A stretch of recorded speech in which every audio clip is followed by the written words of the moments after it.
Hello विद्यार्थियों, dream classes के online की दुनिया में आप सभी का स्वागत है। तो चलिए आज हम लोग सर हिंदी काव्य खंड का दूसरा काव्य खंड सूरदास लेकर के आए हैं। सूरदास के काव्य खंड में जितने भी पंक्तियां हैं, इस पंक्तियों का एकदम सार्थक अर्थ जो आपको है या इसके बाद जो भी आपके प्रश्न को दिक्कत जो होता था सूरदास में, अब नहीं होने वाला है। आपको मात्र एक ही वीडियो में पूरा कवि परिचय और साथ में संपूर्ण जितना भी अर्थ है सबको आपको बताएंगे। तो चलिए आज हम लोग शुरुआत करते हैं बिना समय गवाए हुए। इसमें आपको सर शुरुआती से चलते हैं। तो देखिए, थोड़ा सा पहले सूरदास के बारे में जान लीजिए। इसके पहले जो काव्यखंड आप देखे थे, उस काव्यखंड का जो रचना किए थे, उनका नाम था मलिक मोहम्मद जायसी। और मलिक मोहम्मद जायसी का कहानी आपको मालूम होगा कि उनका एक आंख था, चेचक की बीमारी हुआ था, जिससे एक आंख उनका खराब हुआ था और एक कान खराब हुआ था, जो बाएं वाला खराब हुआ था। ठीक है, इसमें आज हम लोग पढ़ेंगे सूरदास के बारे में। और इनका आप चित्र देख सकते हैं, इनका दोनों के दोनों आंख से वंचित है। ये सूरदास का कहानी समझिए तो बहुत, इनका भी जितना भी कवि हुए, जब तक उन पर दुख नहीं आया है तब तक वो बढ़िया, जैसे सुनने न है कि जब तक किसी कच्चा लोहे पर हथौड़ा नहीं पड़े तब तक बढ़िया लोहा में तैयार नहीं होता है। ऐसे लोहा रखा उसका कोई वैल्यू नहीं है। जब हथौड़ा पड़ गया, एक ढांचा बन गया, तो समझिए कि वो बढ़िया लोहा बन जाता है। यानी उसी प्रकार एक में कहें तो जो कवि थे, इनका नाम था सूरदास। और सूरदास भी दोनों आंख से वंचित थे, और दोनों आंख से वंचित होने के बाद भी अपने कीर्ति पूरा संसार में छोड़ के गए हैं सर। भले ही चल गए, लेकिन इनका कीर्ति रह गया है, इनका जस रह गया है, इनका जितना भी नाम था अभी तक नाम है। ठीक है, तो जो ये हैं सूरदास के आज हम लोग इनका पद पढ़ेंगे। पहले सूरदास के जीवनी पढ़ना आवश्यक है, क्योंकि जीवनी में कुछ इनका कभी कभी ऑब्जेक्टिव में पूछ देता है कि जीवनी में इनका नाम क्या था, इनका पापा का नाम, जन्म कहाँ हुआ था, इनका काव्यखंड का कुछ नाम पूछ देगा। तो पहले हम लोग उसका नाम देखते हैं, उसके बाद काव्यखंड देखेंगे आखिर काव्यखंड क्या है। ठीक है, तो चलिए इसमें शुरुआत करते हैं। जैसे जो सूरदास के पद है, जो लिखने वाले थे, सूरदास के पद है तो लिखेंगे सूर्यदास ना, तो जो लिखने वाले थे उनका नाम था सूरदास ही। जो लिखे थे उनका नाम था सूरदास। इनके लेखक कौन है? सूरदास के पद सूरदास ही हैं। ठीक है, अब देखिए आपसे पूछा जाए कि सूरदास का जो पद लिखा हुआ है, सूरदास का पद किस शैली में लिखा हुआ है, तो याद रखिएगा, सूरदास जानते हैं कभी भी शक्ति का प्रयोग नहीं किए हैं। मतलब जो भी काव्यखंड है उसमें पूरा बल न दिखाए हैं। जैसे एगो सुने हो कविता, खूब लड़ी मर्दानी हुआ तो झांसी वाली रानी थी, जैसे पूरा एकदम लगेगा कितना स्ट्रांगनेस, ऐसा नहीं है। जब भी व्याख्या किए हैं तो इनका प्रेम भाव विशेष रहा है। यानी कि यह जो लिखे हैं शैली था उनका वात्स्याल था, वात्स्याल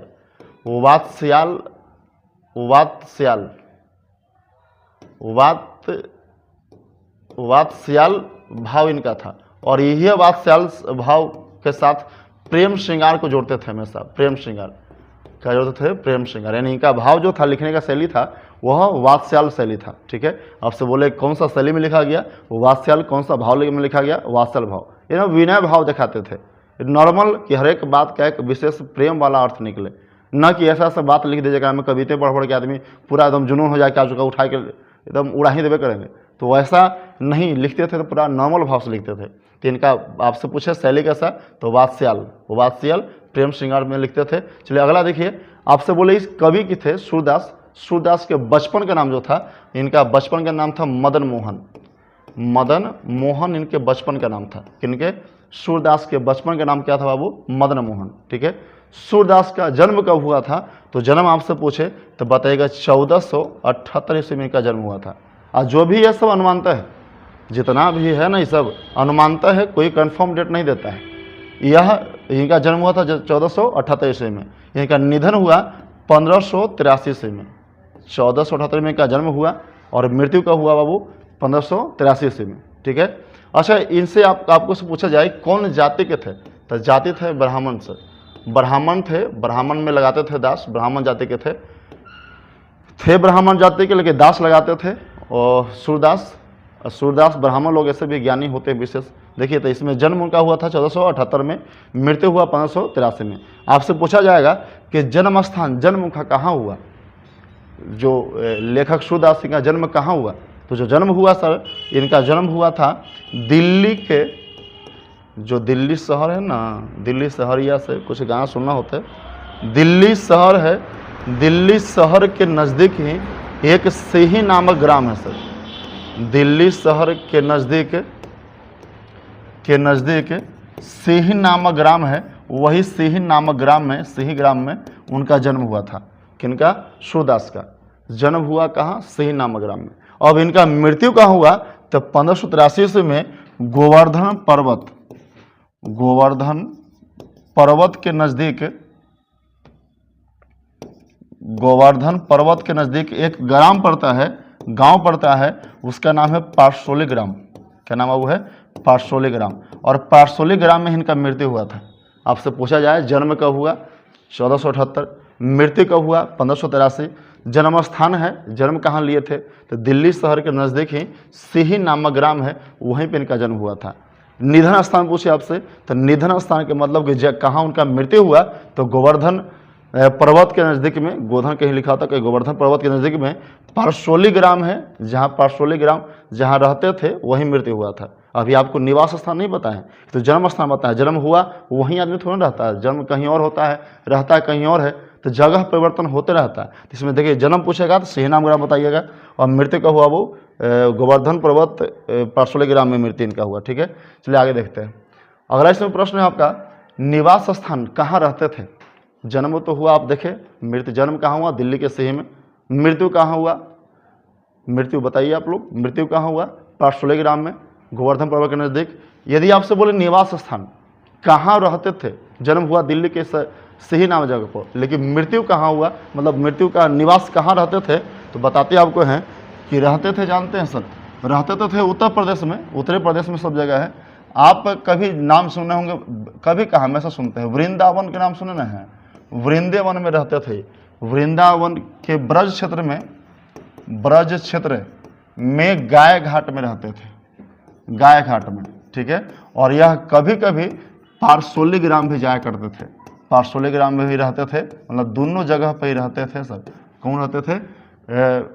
सूरदास। ठीक है, निवास स्थान आपसे पूछेगा तो वृंदावन में ब्रज क्षेत्र के पास कहाँ रहते थे? गाय घाट में। और आपसे बोले कि आओ कहाँ रहते थे? तो पारसोली ग्राम में। यहाँ रहते थे तो नहीं का मृत्यु हुआ, रहेंगे तो ना वहाँ जाएंगे तो मृत्यु उनका होगा। तो देखिए आपसे पूछे निवास स्थान वृंदावन ब्रज क्षेत्र, गाय घाट कहाँ? परसोली ग्राम में। चलिए इसके बाद आपसे पूछा जाएगा कि इनकी माता का नाम बताइए। माता का नाम था जमुना दास। सब दास लगा देते थे परिवार के, ब्राह्मण परिवार के लगाते थे दास। इनके माता का नाम क्या था? वो जमुना दास। यदि आपसे बोले इनके पिता का नाम बताइए तो रामदास बैरागी। रामदास बैरागी इनके पिता का नाम था। आपसे पूछे कि सूरदास थे, उनके पिताजी का नाम क्या था? तो रामदास बैरागी। उनके माता का नाम क्या था? जमुना दास। ठीक है, अच्छा इस बात की क्या था? शिक्षा का बताइए। उस जमाने में, अब तो ब्रेल लिपि आता है, उस जमाने में विशेष दौर नहीं था सर। शिक्षा की जब बात किया जाए तो जानते हैं इनका शिक्षा प्राप्त करने का आधार कोई और गुरु नहीं थे। जब शिक्षा प्राप्त किए तो शिक्षा प्राप्त स्वयं अध्ययन से किए, स्वयं अध्याय। वह किसी, इनका कोई गुरु शिक्षा वाला नहीं है। इनका यदि शिक्षा पूछा जाए कि शिक्षा कहाँ से प्राप्त किए, किन से प्राप्त किए, तो बोलिएगा स्व अध्याय प्राप्त किए। स्वाध्याय मतलब अपने से अध्ययन किए, यह किसी से सहायता नहीं ली। इनके कोई गुरु नहीं हुए। इनका संगीत में बहुत ज़्यादा ज्ञान था। संगीत वाला जो गाना है ना, विशेष मतलब गाना वाला विशेषण का ज्ञान था, और साथ में था लोक ज्ञान भी इनको था। यदि आप बोले शिक्षा, ये शिक्षा इनका कहाँ से मिला, तो बोलिए स्वाध्याय, अपने से अध्ययन किए। और इनको ज्ञान पूछा जाए, शिक्षा इनके विशेष कोचिंग में था, तो संगीत और लोक ज्ञान दोनों का ज्ञान था। ठीक है, आपसे बोला जाए दीक्षा गुरु। शिक्षा और दीक्षा में अलग होता है। शिक्षा के जो आपको हम नॉलेज कुछ देते हैं, आप उसको ग्रहण करते हैं और सीख के कुछ कौशल का विकास होता है। लेकिन ये दीक्षा आपको मार्ग बताते हैं। मार्ग यानी कि आप किस रास्ते पर जाना चाहते हैं। लास्ट में आप सोचते हैं कि किस रास्ते में हम जाना चाहते हैं, वो हम किसी सलाह लें, वो सलाह करता ही दीक्षा गुरु कहलाते हैं। जैसे दीक्षा करने मतलब देखिए, थोड़ा ध्यान दीजिएगा।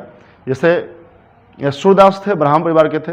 ब्राह्मण परिवार में पहले शिक्षित समाज सबसे अधिक ब्राह्मण परिवार में होते थे, इसलिए वह अभी भी देखते रहे कि जितना उनके पास ग्रंथों का नॉलेज है उतना हम लोग के पास नॉलेज नहीं है।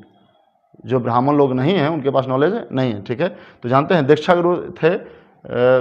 वो दीक्षा गुरु बाद में बताते हैं, फिर सुनिए पहले।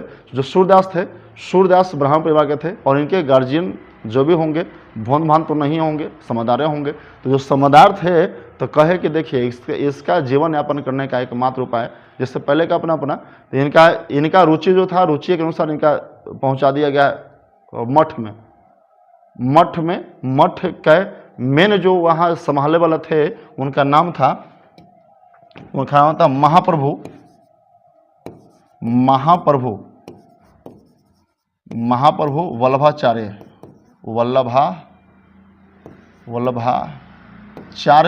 जो थे, इनके गुरु थे सर।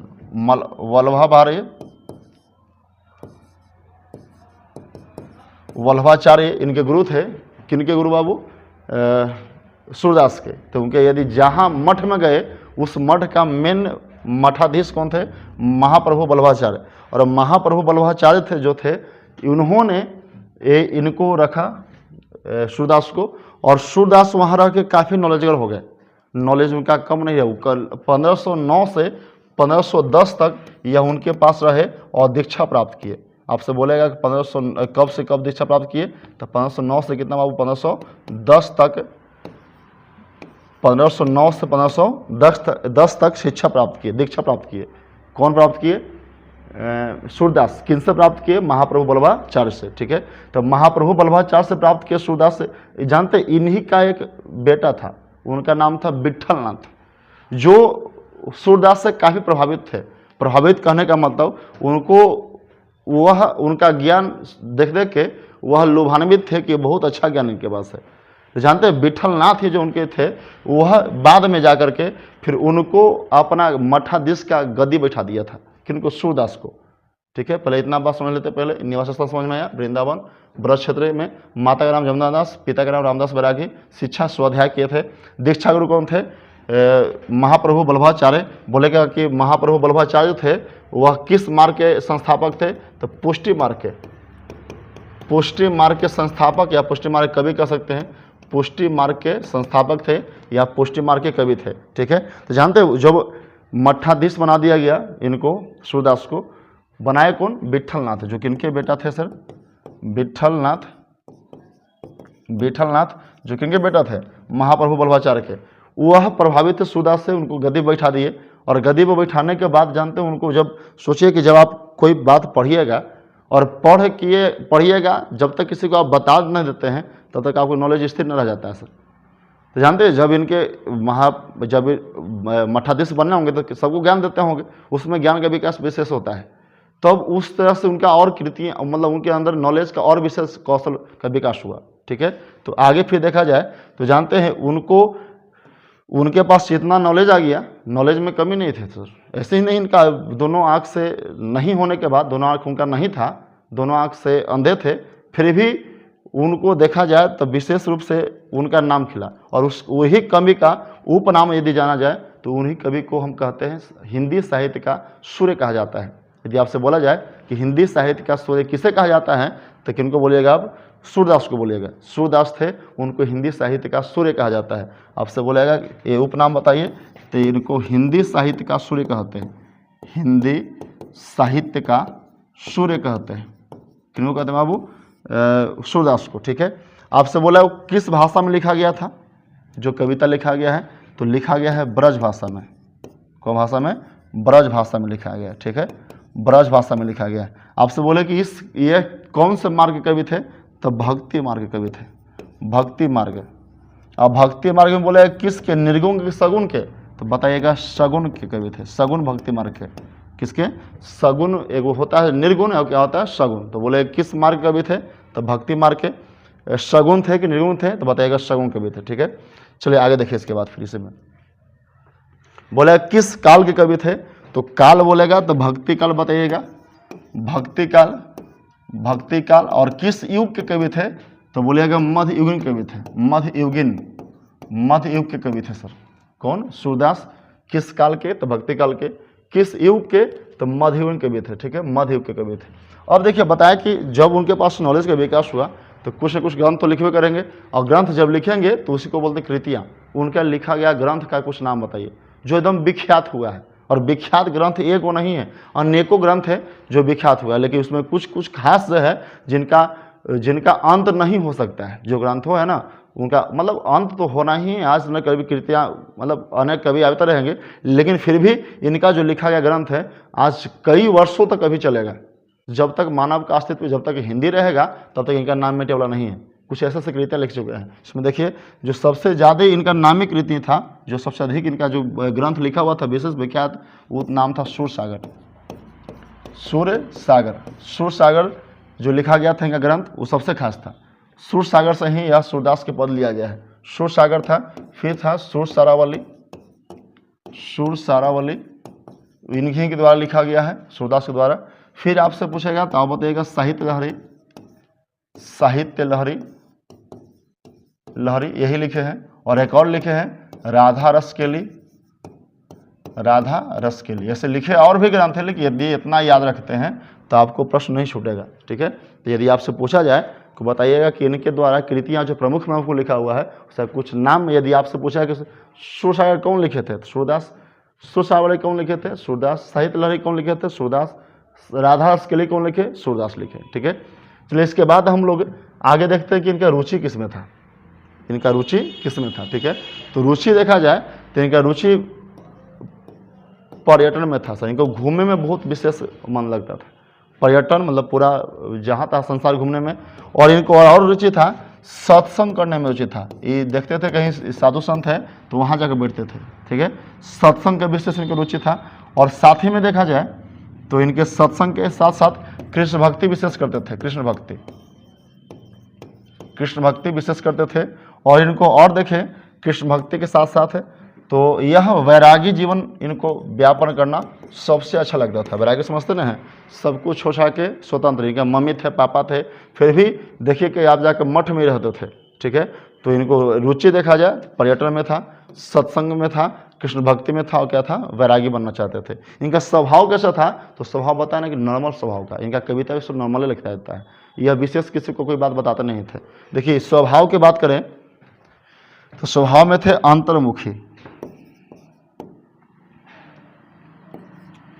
अंतर्मुखी थे। इनका स्वभाव कैसा था, अंतर्मुखी स्वभाव के थे।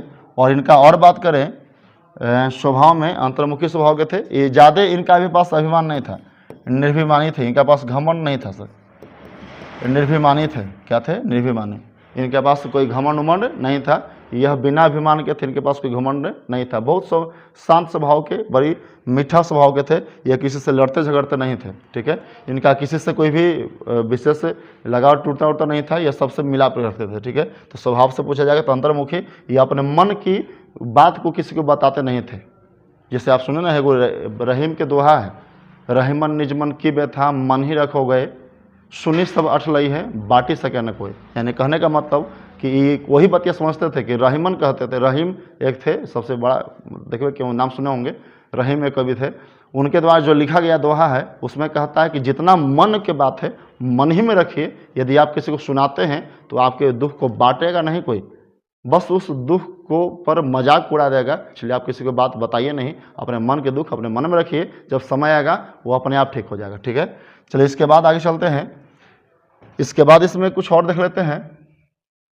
आपसे पूछा जाएगा कि जो कवि थे वह कवि के समकालीन शासक कौन थे।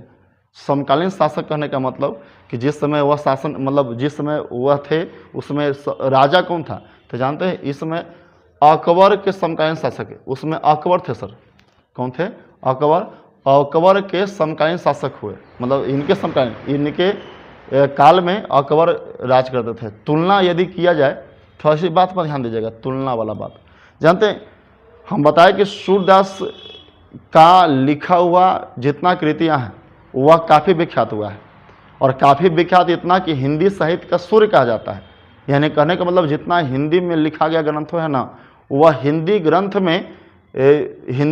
में सबसे सर्वश्रेष्ठ जो ग्रंथ दिखाई दिया इनका दिखाई दिया।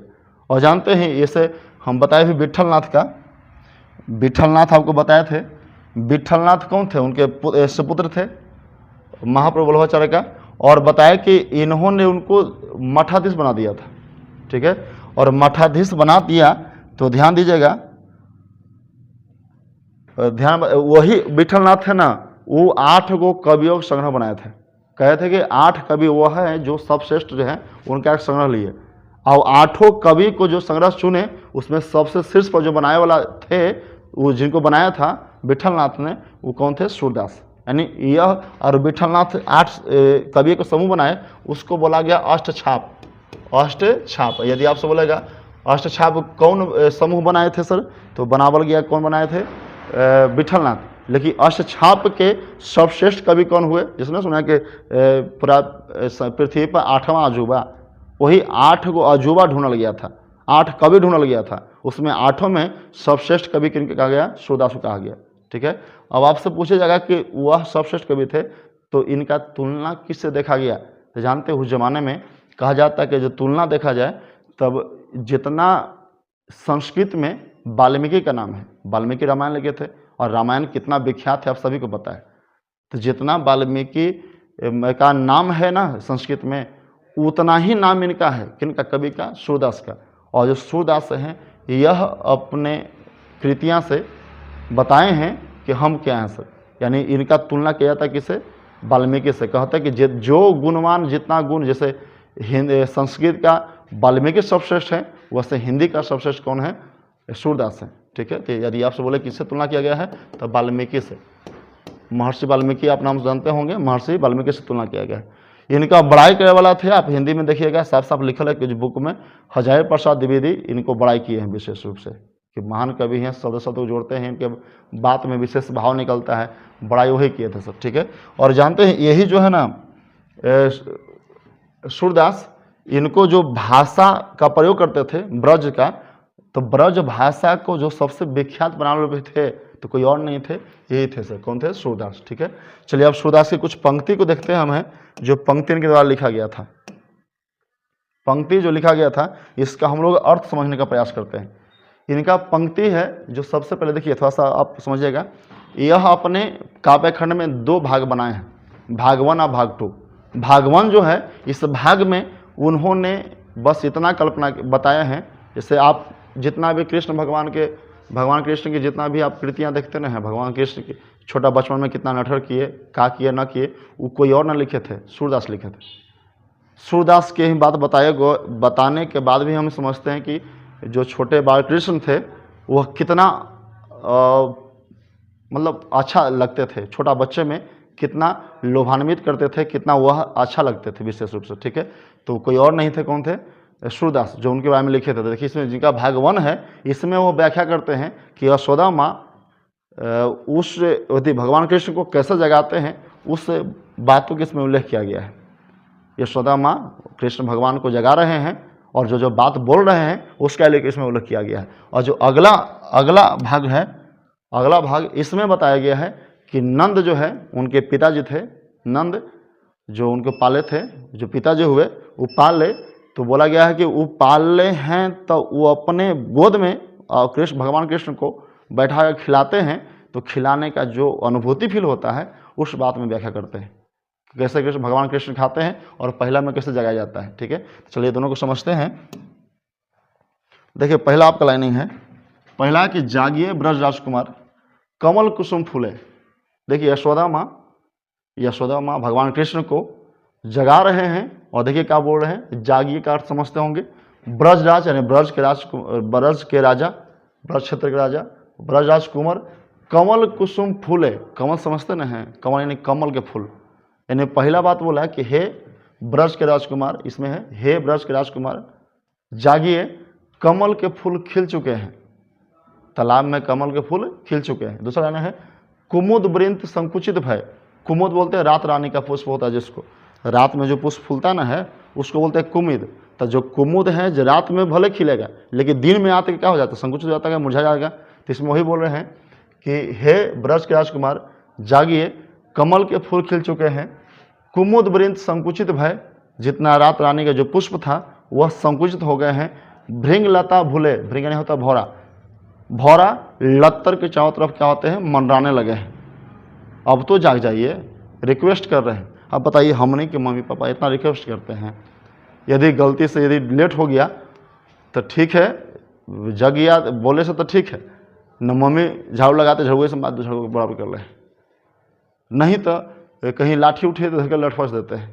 वो उतना प्रेम से हमने की जगह लेता तो हमने कृष्ण बन जाते हैं। ना ना ना, उतना नहीं सर, भगवान उठे, हम लोग तो आदमी रह गए, उनका तुलना नहीं कर सकते हैं। लेकिन फिर भी देखिए कितना प्रेम से जगा रहे हैं। बोल रहे हैं जागिए राजकुमार, कमल के फूल खिल चुके हैं, रात रानी संकुचित हो गई है, सभी भौरा फूल के चारों तरफ मंडराने लगे हैं। अगले बोलते हैं तमचुर खग रोड सुनहूँ बोलत बन रही। इसमें कह रहे हैं कि हे ब्रज राजकुमार जागिए। तमचुर यानी होता है मुर्गा। मुर्गा सुबह सुबह बोलता है ना, है मुर्गा, बोलते हैं मुर्गा बोलने लगा है, कुरु कुरु करने लगा है। पक्षी, खग यहाँ होता है पक्षी होता है, इसका अर्थ पक्षी रोड सुनहूँ, पक्षी का आवाज़ सुनिए। हर वन वन राय बोलत बन राय, जानते हैं पेड़ पौधे का एक अलग आवाज़ निकलता है। बन राय यानी बोल रहे हैं कि वन का एक आवाज़ आने लगा है। बाहर बगीचा हो ना, पेड़ पौधा, तो रात के एकदम शांत रहेगा, कोई आवाज़ नहीं, लेकिन सुबह एक उसका आवाज़ एक अलग मधुर निकलने लगता है। तो इसमें आपको ही बोल रहे हैं कि मुर्गा बोलने लगा है, पक्षी शोर मचाने लगी है, और जंगल बगीचा से एक आवाज़ आने लगी है, अब तो जाग जाइए। देखिए अगला बात, एक सवाल बोलते हैं रामती गो खड़कनी में, रामती गो खड़कनी में बछड़ा हित भाई।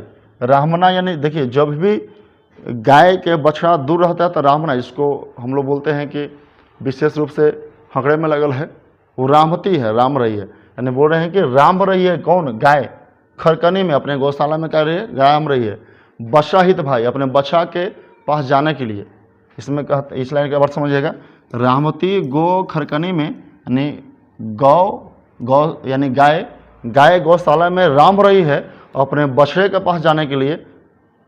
यहाँ सुनिएगा, हे ब्रज के राजकुमार जागिए, कमल के फूल खिल चुके हैं, रात रानी संकुचित हो गई है, भौरा फूल लता या फूल के सामने मंडराने लगे हैं, मुर्गा बोलने लगा है, पक्षी शोर मचाने लगी है, बगीचा से आवाज़ आने लगा है, पेड़ का आवाज़ आने लगा है, गाय अपने बछड़े के पास जाने के लिए रामने लगी है, अब तो जाग जाइए, हे ब्रज के राजकुमार जागिए। देखिए अगला, विधु यानी होता है, वो जानते हैं कौचे, चांद होता है, चांद जैसन बाकी समझ रहे होंगे। देखिए विधु यानी क्या होता है, चांद मलिन हो चुका है, रात में हुसैनी होता है, दिन में वह मलिन हो चुका है, बुझ चुका है।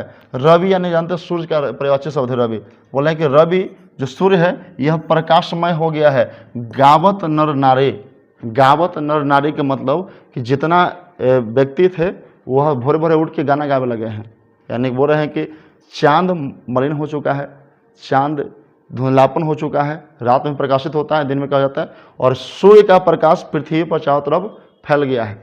सूर्य का प्रकाश पृथ्वी पर चारों तरफ फैल गया है।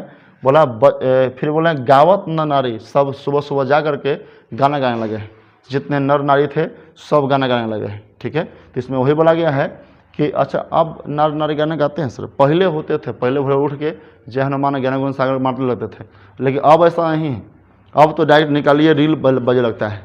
लेकिन पहले के सुबह सुबह जो लोग थे ना, अभी भी जानते हैं, किसी के दादा दादी होंगे ना तो वही सुबह सुबह गाना गाते हैं, हनुमान चालीसा गावे लगते हैं अपने अपने, ना तो फिर कहते हैं कि हमारा लाओ बजा, हम बजाते हैं। उनका आदत है सुबह सुबह उठ करके भगवान का राग करने का, लेकिन हम लोग का आदत ऐसा नहीं है।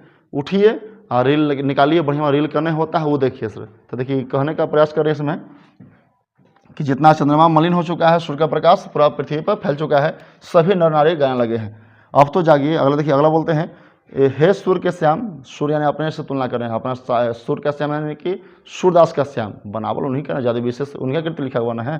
तो हे सूर्य का श्याम प्रातः उठिए, अम्बुज कर धारी, अम्बुज यानी होता है कमल के फूल। आप देखे होंगे कि अच्छा आप जानते हैं कृष्ण किनका रूप, किनका रूप है, विष्णु का रूप है, जानते होंगे, विष्णु के ही अवतार हैं कृष्ण। तो बोलते हैं कि विष्णु के आप हाथ में देखिएगा कमल लिए रहते हैं, तो जो त्रिशूल ले रहे हैं तो त्रिशूलधारी, कमल के फूल लिए तो कमल के फूलधारी, तो कमल के फूल के हम बोलते हैं अम्बुज। तो बोलते हैं कि हे कमल के फूलधारी यानी अम्बुजधारी, अब जागिए, हे सूर्य के श्याम प्रातः उठिए, हे अम्बुज का धारी प्रातः उठिए, अब तो जाग जाइए। चलिए एक लाइन में एक पूरा यहाँ से हम बता देते फिर अगले पद में चलते हैं। देखिए बोला गया है इसमें कि हे, समझ रहे होंगे, जागिए ब्रज राजकुमार, हे ब्रज के राजकुमार जागिए, कमल के फूल खिल चुके हैं, कुमुद यानी कुमुद के पुष्प संकुचित हो गए हैं, जितना भंवरा था लता के सामने मंडराने लगा है, और जितना मुर्गा था, मुर्गा और पक्षी शोर मचाने लगे हैं। बगीचा से आवाज़ आने लगी है। गाय गौशाला में जाने के लिए, गाय गौशाला में बछड़े के पास जाने के लिए रहमने लगी है, और बछड़ा भी अपने माँ के पास आने के लिए रहमने लगी है। फिर बोला गया विधु, चांद मलिन हो चुका है, सूर्य का प्रकाश पृथ्वी पर चारों तरफ प्रकाशित कर रहा है, और हरेक नर नारी सुबह उठ के गान करने लगे हैं। हे सूर्य श्याम प्रातः उठिए, हे अम्बुजधारी प्रातः जाग जाइए। कितना रिक्वेस्ट जगा रहे हैं। ये हमने के इतना होता तो बहुत आगे बढ़ जाते सर। चलिए कोई बात नहीं, आगे देखिए। हम लोग के माँ बाप भी खराब से न पाल रहे हैं। देखिए आगे देखिएगा सर। अगला इसमें भाग 1 था, भाग 2 में देखिए हम बताए भाग 1 में केवल जगाया जाता है, भाग 2 में किया जाता है।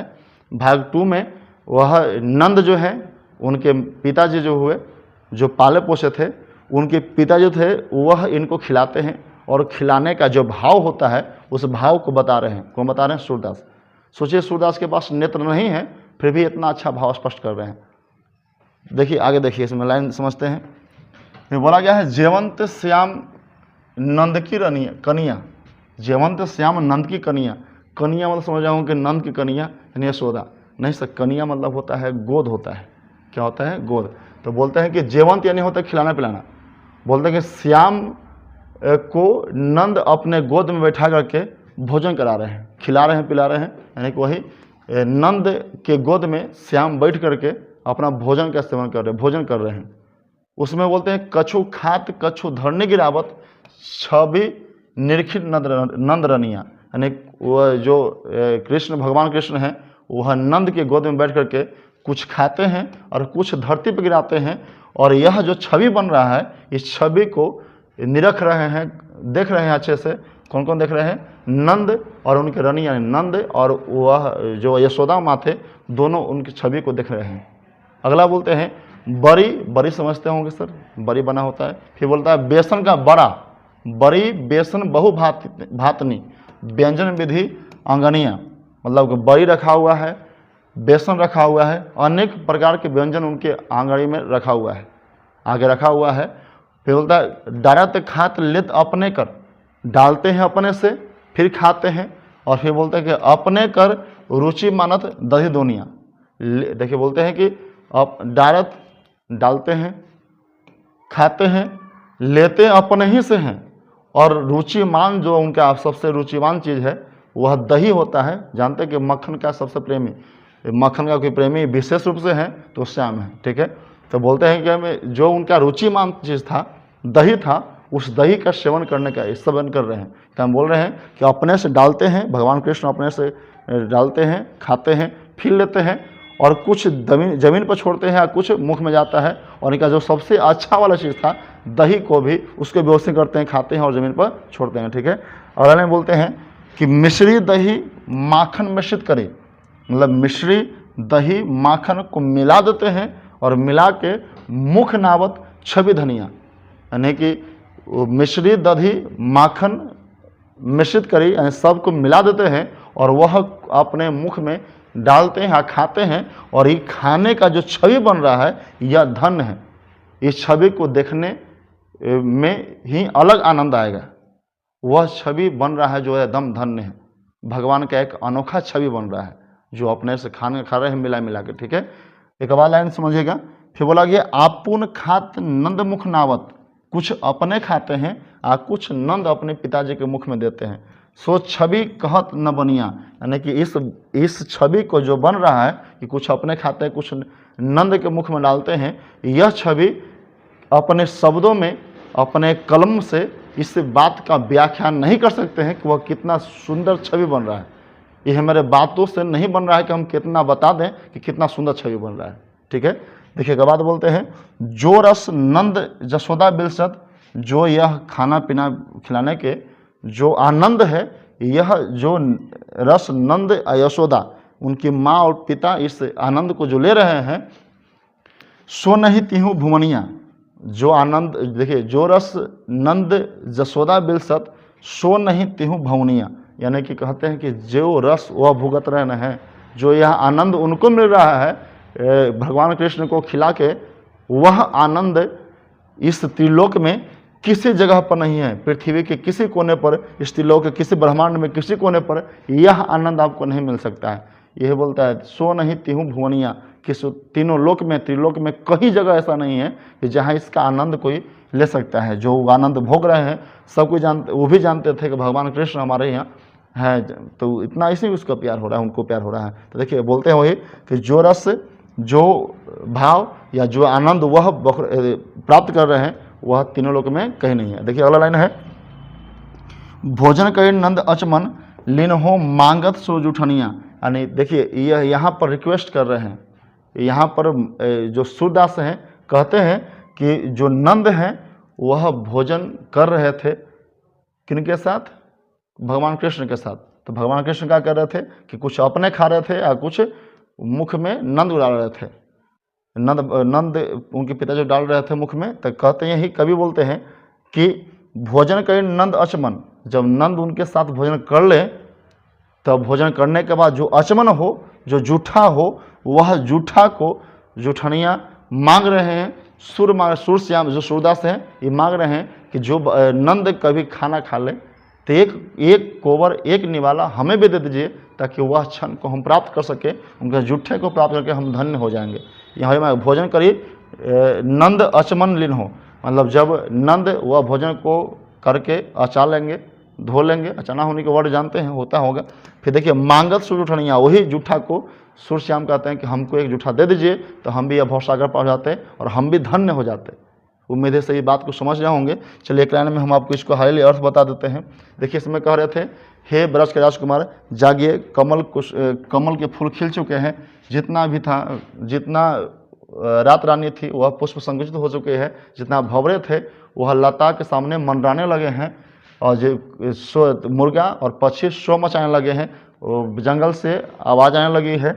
इसमें बोलेंगे गाय खिड़कनी में गौशाला में रामने लगी है बछड़े के पास जाने के लिए, बछड़ा भी रामने लगा है माँ के पास आने के लिए अपना। चांद मलिन हो चुका है, सूर्य का प्रकाश पूरा संसार में प्रकाशित कर रहा है, और प्रत्येक नर नारी सुबह उठ के गा रहे हैं, हे सूर्य के श्याम प्रातः उठिए, हे अम्बुज का धारी प्रातः उठिए। आगे इसमें है, नंद की गोद में श्याम बैठ के खाना खा रहे हैं, कुछ खाते हैं, कुछ धरती पर गिराते हैं। यह छवि को नंद और उनके यशोदा पत्नी कन्हैया रानिया जो उनकी थी, वह दोनों को निरखते हैं, देखते हैं। बड़ी खाते हैं, बड़ा बेसन खाते हैं, विभिन्न प्रकार का खाना उनके आंगन में रखा हुआ है, आगे रखा हुआ है। कुछ डालते हैं, खाते हैं, फिर लेते हैं, और फिर रुचिवान चीज़ जो दही था उनको भी लेते हैं, खाते हैं और छिड़ते हैं। फिर बोलते हैं मिश्री दही माखन मिश्रित करी, मिश्री और दही और माखन को मिला करके जो मुख में डालते हैं, यह छवि जो बन रहा है वह धन्य, बड़ी धन्य विशेष छवि बन रहा है। अपने खाते हैं, कुछ नंद के मुख में डालते हैं, यह छवि कहत न बनिया। इस बात को व्याख्यान करना हमारे शब्दों में नहीं है, ये न लिखावत है, इतना विशेष रूप से छवि बन रहा है। जो रस नंद जसोदा बिलसत, जो रस नंद और जसोदा को मिल रहा है यह त्रिलोक में कहीं नहीं है। और जो नंद खाना खा ले उनके साथ जो अचाएंगे, वो जूठा को हमरे भी एक दे देंगे, ताकि हम भी भवसागर पार हो जाएंगे। उम्मीद है सर कि आपको इस बात को समझ में आया होगा पूरा अर्थ, और उम्मीद है कि आप इसको लाइक करते ही जाइएगा।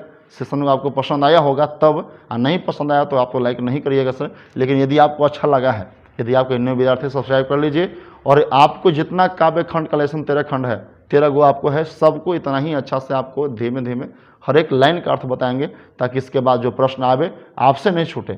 ठीक है, आपको जीवनी देखिएगा, जीवनी आप बुक से एक आध दो लाइन आप हमसे ज़्यादा ही देखिएगा, ज़्यादा पढ़िएगा। ठीक है, तो थोड़ा सा इस बात को आप एकदम गौर से आप देख लीजिए, हर एक वीडियो को। जितना आपको 13 काव्य खंड है, 13 काव्य खंड में 13 को बताएंगे आपको हम। ठीक है, एक भी काव्य खंड नहीं छोड़ेंगे। इसमें 2 को हो चुका है, एक मलिक मोहम्मद जैसी का, एक सूरदास का। ठीक है, और आज के बाद मतलब इसमें जो भी है थोड़ा शेयर कीजिएगा सर, शेयर कीजिए, छोड़िएगा नहीं, ताकि हमरो विशेष रूप से इन्होंने वीडियो जाए तो हमरो अच्छा लगे, और जो विद्यार्थी जिनके पास जाए वो भी इसका लाभ उठा सके। ठीक है, और ठीक है, धन्यवाद। अगले वीडियो में मिलते हैं।